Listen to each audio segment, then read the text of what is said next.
और कोरोना की दूसरी लहर की शिद्दत गालिब आने से कबल हुकाम के अहम इक़दाम। 6000 मैट्रिक टन ऑक्सीजन और 5000 ऑक्सीजन सिलेंडर्स बरामद करने का फैसला कर लिया। ऑक्सीजन की सप्लाई मौसर बनाने के लिए मिस्री शाह की स्क्रैप इंडस्ट्री को बंद करने का भी फैसला हुआ है।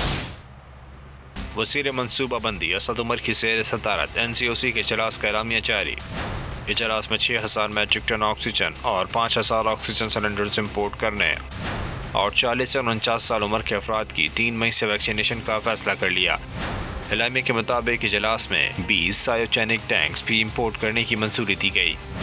ऑक्सीजन की पैदावार और सप्लाई के हवाले से इंतजामात का भी जायजा लिया गया। ऑक्सीजन की सप्लाई मौसर बनाने के लिए मिस्री शाह की स्क्रैप इंडस्ट्री को बंद करने का भी फैसला हुआ। इजलास में ईद तातीलात के दौरान शहरियों को घर में रहने और महफूज रहने पर जोर दिया गया। इस हवाले से सेंट्रल सिटी पब्लिक ट्रांसपोर्ट और सयाहती मकामात बंद करने के अहकामात पहले ही जारी किए जा चुके हैं।